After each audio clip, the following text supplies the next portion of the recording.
cold day in the late fall. The leafless trees are skeletal under a mottled pewter sky. Within the very private, dignified office of a doctor I've known all my life, I am perched anxiously on the edge of a leather wingback chair, dimly aware of diplomas, shelves of ponderous medical volumes, and dark wood. Across the wide expanse of his desk, my lifelong family doctor sits, his hands in an attitude of prayer pressed against his lips. He waits, respectfully, for me to summon my forces, and then tells me in hushed and sorrowful tones that I am going to die, soon and young-ish. I am beside myself. I weep and then sob and feel certain that they've misread the test results or that I'm having a nightmare and I'll surely wake up at any second, and then I flee for home where I spin and spin, emotionally speaking, in hysterical, irrevocable circles of despair. Cut. End of dream sequence. End of one of my lifelong morbid fantasies. This is what really happened, and none of it is fiction. It's a warm, sunny day in the Bronx, New York. I sit in a cheesy paper hospital poncho, in a co-ed holding tank, in the well-traveled hallway of a doctor I've never met. I stare at the stained rug under my stocking feet, wishing I hadn't taken my shoes off. Oh, I just had a water biopsy where I had to drink as much water as I possibly could without exploding, wait until I had to pee so badly my eyeballs were turning yellow, and then wait some more because they were running nearly an hour behind schedule. Now, I have lived my entire life with a bladder the size of a lima bean, and this is my idea of torture. However, the water torture is now over, and I await a mammogram. I am distracted by the sudden appearance of an extremely unkempt-looking man. As he hastens past me in rumpled clothing, hair askew, I clearly see the waistband of his underwear visible above his twisted belt. Gosh, I don't know why, but I hope that's not the doctor. My turn is called by a mammography technician named after a state, actually I think it was Florida, who then has so much trouble getting an image of my right breast, I'm pretty sure her thumbs will be in the picture. And then back to the open holding tank I go to await the results, thinking, not for the first time, that all of this rampant breast cancer must surely be a large myth perpetuated by those who need to control and invade women. And will I be a part of this male doctor's daily quota of false diagnoses? Sure enough, Florida reappears, not the state, the technician, and tells me the doctor needs to see me. I know immediately something is wrong. And then, the mysterious doctor appears from somewhere. It's the guy with the visible underwear. And he seems so rattled. First, he introduces himself with a dead fish handshake. You have,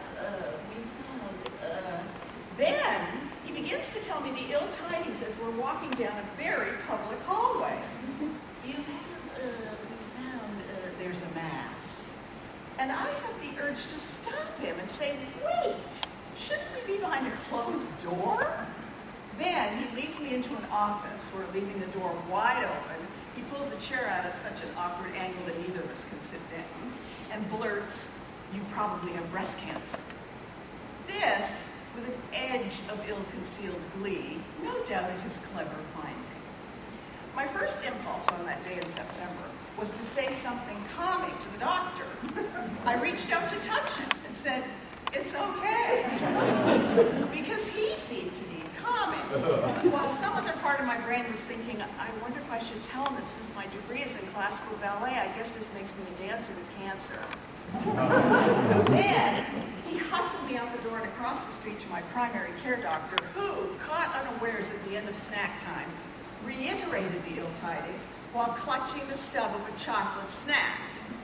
actually one of my favorites from childhood. At about that point, I felt a laugh welling up in me, hysteria. It emerged as a monosyllabic bark. And then a single clear thought flashed through my head. Fork over the devil dog, Doc. If anybody deserves chocolate right now, it's me. Life is so rarely if ever the way we picture it would be. The trick is I'm slowly discovering, even if we don't like the picture and it isn't at all what we hoped, we can still turn it to our advantage, make good use of it.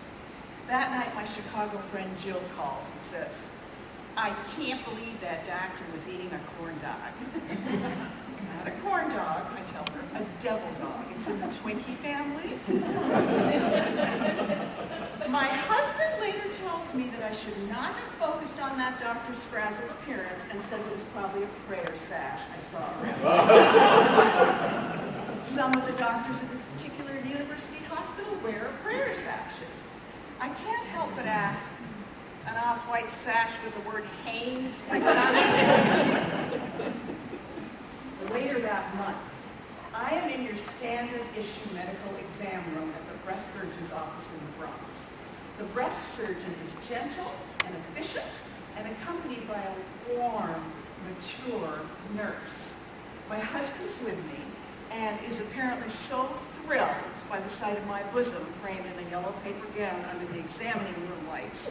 He hits his head twice on the wall phone, knocking, and then kicks some plug, which plunges the room into darkness just as the surgeon is reaching for him. First, I think they're performing some new test where they feel you for lumps in the dark. And then everybody choruses in unison, whoa, and the lights come back on. The next visit to the surgeon, when the news is not as good, I begin to feel faint. And due to a lack of unoccupied chairs, I slide quickly down to the floor where I put my head between my knees. Don't sit on the floor, Sarah, says my husband in obvious embarrassment. The warm, mature nurse comes to my immediate defense. Oh, she can sit wherever she wants. I love the nurse so much in that moment, I fleetingly entertain the idea of becoming a lesbian. So now I have to admit, my husband's favorite pastime is fondling his balls in his shaft. I speak of golf. And this makes me a newlywed golf widow with breast cancer in an unloving marriage. My foundations are crumbling. And then one night, I have an adventure. It's a hot July night in Westchester County, New York. I have been married for a year. I am now home alone. My husband is away golfing in California and Hawaii for 5 weeks and sharing hotel rooms with a very good-looking male friend. If there's a spectrum with heterosexual here and not heterosexual here, I'm starting to suspect that he's right about here, if not all the way over. At any rate, by now I'm starting to enjoy my solitude, and I'm doing very naughty things while he's away, things which I know would appall him, such as taking up cigarette smoking temporarily. On this particular night, as I lay reading in bed, I heard provocative sounds outside the open bedroom window.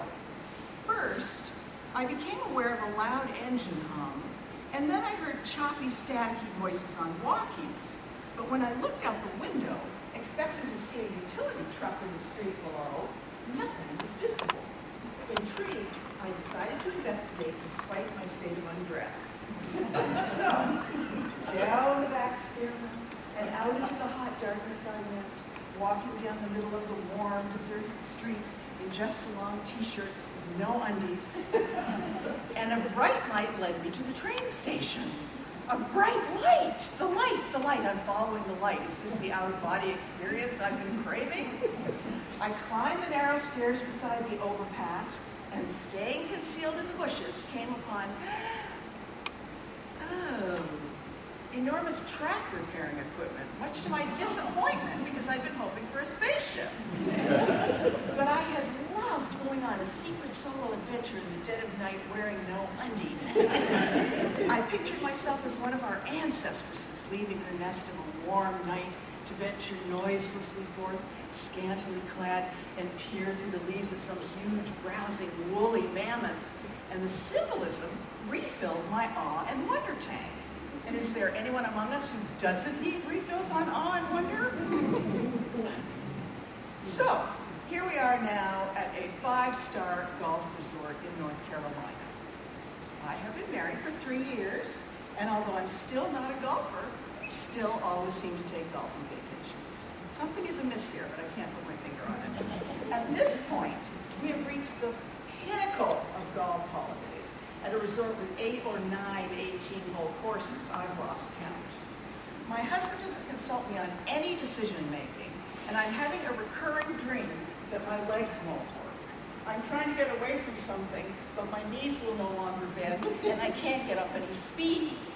Meanwhile, back at the golf resort, I'm contemplating doing what my 3-year-old niece does when we're in private, which is to put on a dress with no underpants and do a headstand. If I do that in the middle of the lobby of this 5-star golf resort, will it shift something enormous in my marriage? Anyway, unable to be to my join-up, I signed up for a private golf lesson on a day when the course in question has been closed for a tournament and will now, since the tournament is over, be deserted while we're on it, speaking of once-in-a-lifetime opportunities. At some point early in the lesson, my unsuspecting golf pro stops the cart on a slight upward incline on the cement path, and we disembark. The cart starts to roll slowly backwards, and I suddenly see myself as the hero. Never mind that my husband doesn't love me and my self-esteem is sunk to an all-time low. I'll stop the golf cart. That'll show him. I take hold of the pole which supports the roof, and one leg firmly planted on the path, I reach the other leg out to hit the brake and hit the accelerator. The cart shoots forward. I fly backwards, landing unhurt on one of the only padded parts of my anatomy, and to the horror of the golf pro, who stammers, "Mrs. Olson, are you okay?" The phrase lawsuit is written across his throat. I am so mortified that for the rest of the lesson, I actually hit those balls straight and long, bent only on getting back to my room alone, where I can laugh hysterically for a very long time. Before I go, I tip the pro handsomely for his silence about the matter. But I think in some way that flight off the golf cart and onto the cement was a positive turning point. I had lost so much of myself in the marriage, I was relieved to lose control, fly through the air, and land hard on the cement as a reminder that I was still very much alive. And now it's the 4th of July, the next year.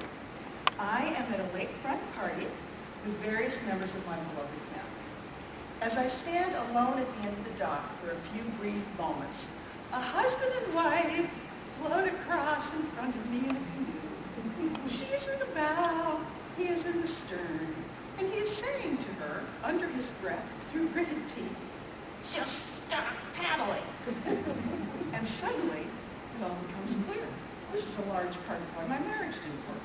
My husband was always telling me, under his breath, through gritted teeth, to just stop paddling. But I have to paddle. It's who I am. I want to help with the paddling, or lead the paddling, or even paddle all by myself. Otherwise, I'll sink. And if we could just recognize these things about ourselves, come to accept, maybe even love these things about ourselves, life becomes so much kinder.